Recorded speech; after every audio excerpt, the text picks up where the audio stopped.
नमो उद्धाय मित्रांनो, जसं की तुम्ही बघू शकता की आज दीक्षाभूमी या परिसरामध्ये बघा किती छानपैकी असा एक भव्य दिव्य असा स्टेज लागलेला आहे। इथे लवकरच 69वा धम्मदीक्षेचा कार्यक्रम आहे। भव्य बौद्ध धम्म दीक्षा विधी समारंभ आहे मित्रांनो। म्हणजे काय तर इथे प्रत्येक म्हणजे ज्याला बौद्ध धम्माची दीक्षा वगैरे घ्यायची असेल त्यांच्यासाठी हा कार्यक्रम आहे मित्रांनो। ज्यांना बौद्ध धम्म स्वीकार करून परमपूज्य डॉक्टर बाबासाहेब आंबेडकर स्मारक समिती दीक्षाभूमी नागपूर द्वारा आयोजित आहे मित्रांनो हा 69वा धम्मचक्र प्रवर्तन वर्धापन दिन बौद्ध धम्म दीक्षा विधी प्रमाणपत्र तथा श्रावणी दीक्षा विधी प्रमाणपत्राचा हा कार्यक्रम आहे। तुम्ही बघू शकता की माझ्या मागे इथं अनुयायी येत आहे। एक साईडनं गौतम भंतेची लोक देखील आहेत, लहान लहान मुलं देखील आहेत। बघा इथे खूप छान असे लोक आलेले आहेत। चला इथे एक मॅडम आहे, त्यांना विचारून घेऊ।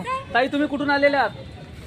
आम्ही कोणता मनीष नगर नागपूरच्याच आहात का? नाही,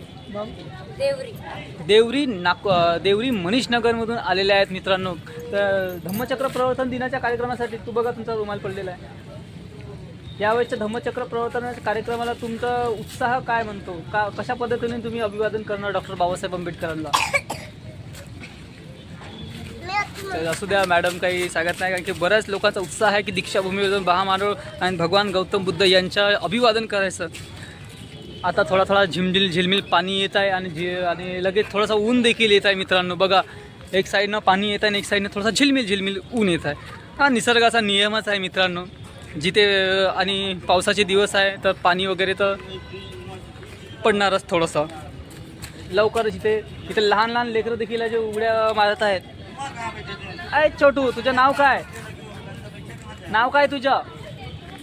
विनोद, कुठून आलाय तू? देवरी। बघा लहान लहान भीम सैनिक बाबासाहेब आंबेडकरांनी आपल्या समाजातील छोटे लिटिल सैनिक छोटीशी बॅग घेऊन आलेले आहेत। बघा किती छान हा उत्साह आहे मित्रांनो।